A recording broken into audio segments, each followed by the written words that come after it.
ini yang menarik cerita. Saya lalu kembali ke basis saya media sosial. Saya independent citizen reporter. Lalu begitu saya melihat permasalahan, saya verifikasi.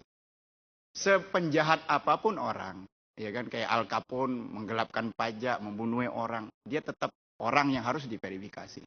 Pada kasus Bung Nazar menarik karena semua kan membentengin diri, ya kan, nggak benar, dihalusinasi, seterusnya. Berat turun 18 kilo, nggak masuk akal di benak saya.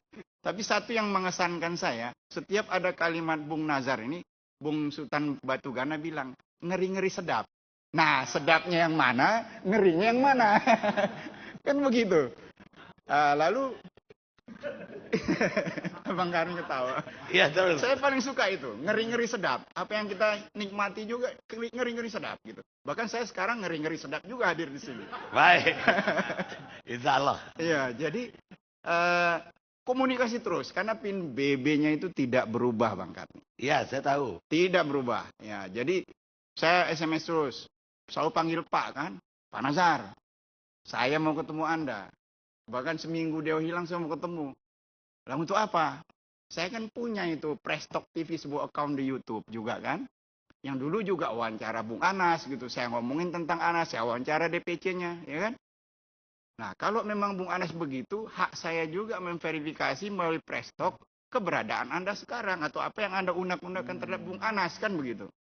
Kan biar seimbang gitu. Wah, enggak gitu kan. Dia bilang enggak, setengah jam lagi saya bilang, Pak, kapan bisa ketemu? Jadi Bisa saya wawancara. muntah juga dia baca BB saya gitu. Sekali hari mungkin entah bagaimana datang, ayo begitu kan. Terus sama siapa? Waktu saya yakin ke Singapura. Saya bilang sendiri karena mengupload YouTube karena di sini ada Pak Gatot, beliau tahu dari Kominfo sangat gampang gitu kan. Benar sendiri, iya. Oke. Nah, besok kabari lagi. Wah, ada dikluk lagi kita kan. Akan ketemu Nazar, orang yang mulai dicari gitu.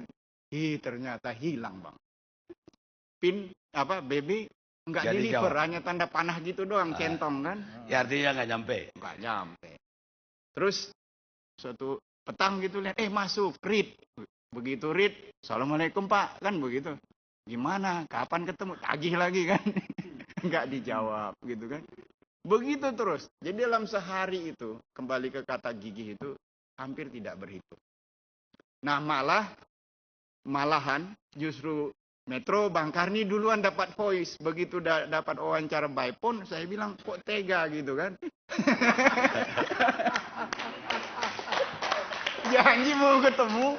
Sudahlah saya ini cuma media sosial, ini Pak Nazar hina pula, saya bilang kan. Jadi macam mana ini gitu kan. Terus sempat dia ketawa, macam mana ini kan, dialek Medan kan. Terus, nah sampailah kepada kira-kira awal-awal Juli. Saya ingat betul tanggal 12. Sebelum sekitar 6 hari sebelum 12 berarti tanggal 6-an ya. Gagah perkasa dia. Bagaimana kalau kita Skype?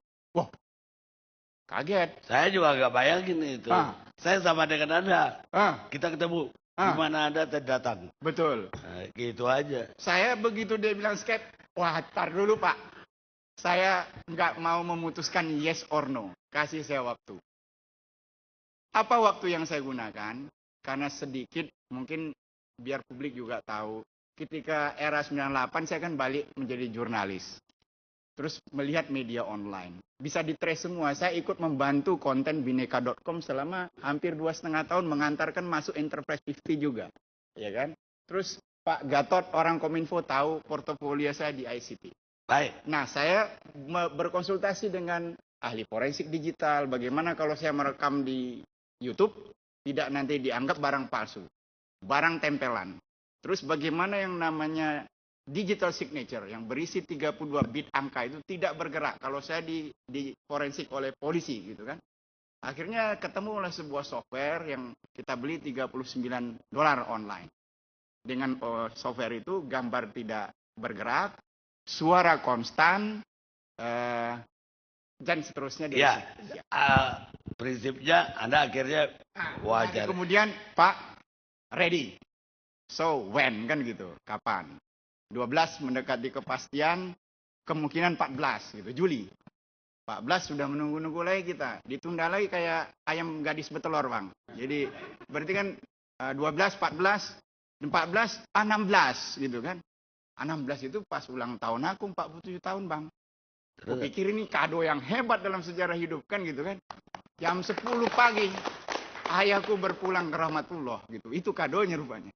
Bagaimana lagi ku kontak si itu kan. Oke, sekarang saya perpendek. Ada akhirnya wawancara sama dia. Akhirnya wawancara. Bagaimana Anda bisa percaya semua yang dia katakan?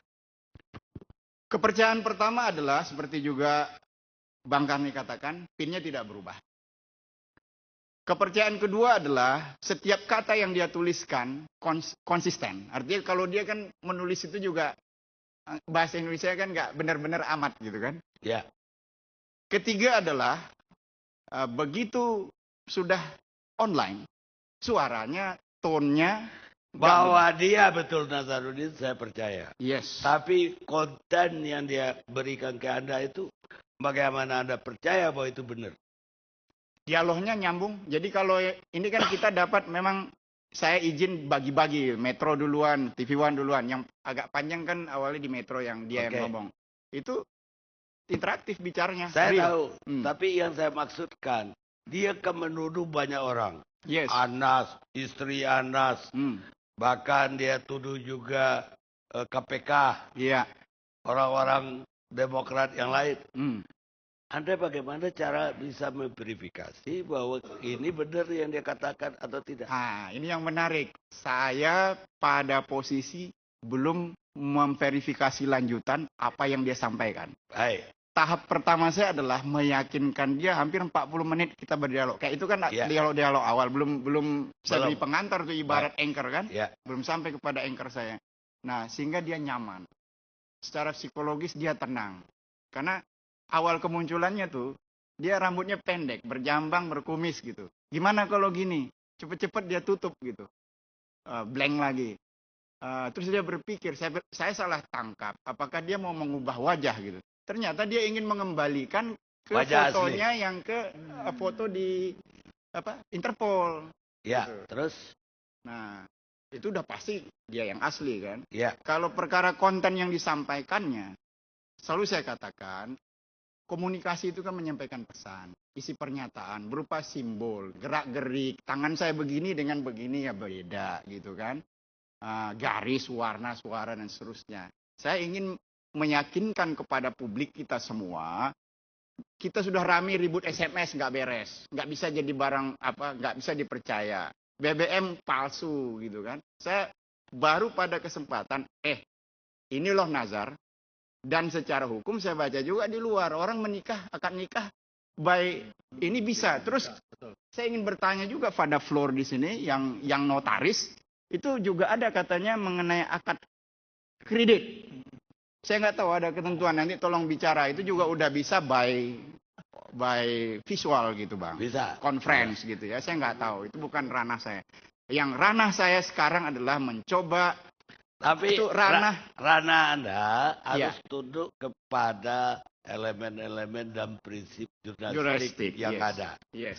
Artinya kita benar-benar kepikir kebenaran itu yang muncul. Yes, itu dia Bang. Nah, sekarang dia menuding, menghujat begitu banyak orang. Iya. Sampai mobil Anas pun dibacain sama dia. Yes. Bagaimana Anda bisa percaya apa yang dia katakan? Saya kan tidak mengatakan sepatah kata pun pada wawancara itu saya percaya. Kenapa? Saya menangkap semua input untuk diverifikasi, diverify. Contoh, ya, dia mengatakan dalam proyek Kaltim, pembangkit listrik, proyek Riau, ada $1 miliar, di mana Bung Anas terindikasi loh, bahasa dia tentu dapat, tentu bahasa saya sebagai jurnalis terindikasi menerima 5%. Dia menyebut ada Ibu Mila, bahkan diketahui Pak Dahlan Iskan. Nah, kalau Pak Dahlan terlibat sebagai orang-orang yang bertanya misalnya. Ibu Mila siapa? Baru lagi deh. Baru lagi. Ada di footage mungkin besok akan dikeluarkan gitu ya. Mila siapa? Tidak menyebut nama lengkap Mila. Oke. Ya, itu misalnya. Dan itu kan apakah itu sebuah kebenaran? Tentu belum kan gitu, Bang. Harus diuji lagi. Harus diuji lagi. Gitu. Nah, misalnya juga soal kehadiran Hamzah, Ade Raharja, Chandra Hamzah. Yang menarik adalah katanya dia punya video. Nah, saya bilang, tolong diputar, tapi nggak ada player. Yang sekarang saya komunikasikan adalah, kan ada rapid share online, kayak fasilitas untuk mengunduh data yang besar. Kita bisa kompres di situ, baik data tertulis maupun video. Itu saya guide dia. Untuk bisa taruh daripada lama, udah taruh aja situ, buang semua rakyat lihat. Selesai urusan kan gitu. Baik, tapi kalau seandainya apa yang dia katakan ini ternyata tidak benar, yes, ya berarti kebenaran ini palsu. Secara jurnalistik bagaimana pertanggungjawaban? Anda kan juga orang lama. Iya, makanya saya katakan gak usah pada kasus ini. Dalam contoh yang sebelumnya saya lakukan, saya sudah sampai kesimpulan kayak David itu dibunuh. Tapi kan secara forensik digital belum dibuktikan. Makanya penerbit datang ke saya, belum saat mau terbitin karena verifikasi saya belum selesai. Kalau ini supamanya sebuah kebohongan, tentu kita sebagai jurnalis, ini loh hasil verifikasi kita terbaru, ada update. Dan saya mengatakan kepada Nazar, kita harus berskype Ria lagi. Dan dia bilang, iya. Artinya apa? Ini proses kerja yang belum selesai. Tapi ada siap toh kalau apapun akibatnya dari kasus. Itu dia tanyakan. Itu dia tanyakan. Ada bagian yang ditutup kan. Pak Iwan, saya kasihan juga sama Pak Iwan nih. Itu dia bilang, manggil saya selalu Pak. Kenapa Pak? Ya saya begini gitu kan. Bapak kan anak juga masih kecil-kecil. Berurusan dengan pihak kepolisian dan seterusnya dan seterusnya.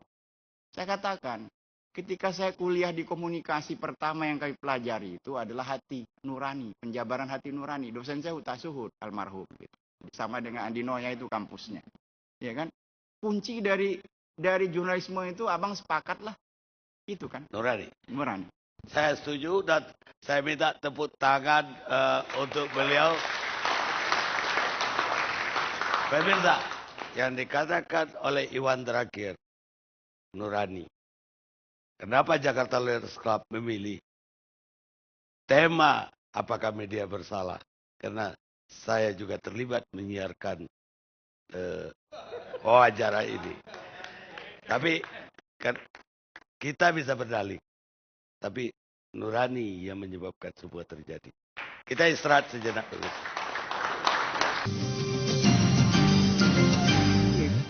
Wisma Atlet di Palembang. Ya, Wisma Atlet. Wisma Atlet itu dari 2010 sampai sekarang yang dikerahkan bukan 4,3 miliar, tapi 16 miliar. Ya. Nah, uang 16 miliar itu, 9 miliar itu diserahkan kepada Wafid. Untuk? Menpora. Ya, 9 miliar itu untuk pribadi Wafid atau untuk atasan? Oh tidak, dari 9 miliar yang diserahkan ke Wafid, itu sama Wafid diserahkan sama Paul, orang kepercayaannya Wafid. Dari Paul diikat ke Wayan Koster, anggota DPR Komisi 10. Dari Paul diantar ke Wayan Koster, anggota DPR Komisi 10. Dari Wayan Koster sama Angelina Sonda, uang itu diserahkan kepada Mirwan Amir. Ya. Nah, dari Mirwan Amir lah baru uang itu didistribusikan. Aset kembali ke ketua fraksi Demokrat, itu 1 miliar. Terus ada yang ke pimpinan banggar lain, dan ada juga yang kembali ke anak. Itu setelah penjelasan Mirwan Amir waktu kejadian ini di lantai 9, Mirwan Amir yang menjelaskan. Di situ ada Jafar, ada Angelina Sonda, ada saya, ada Mirwan Amir. Dia menjelaskan secara detail. Terus yang 7 miliar, kan ada 16, 7 miliar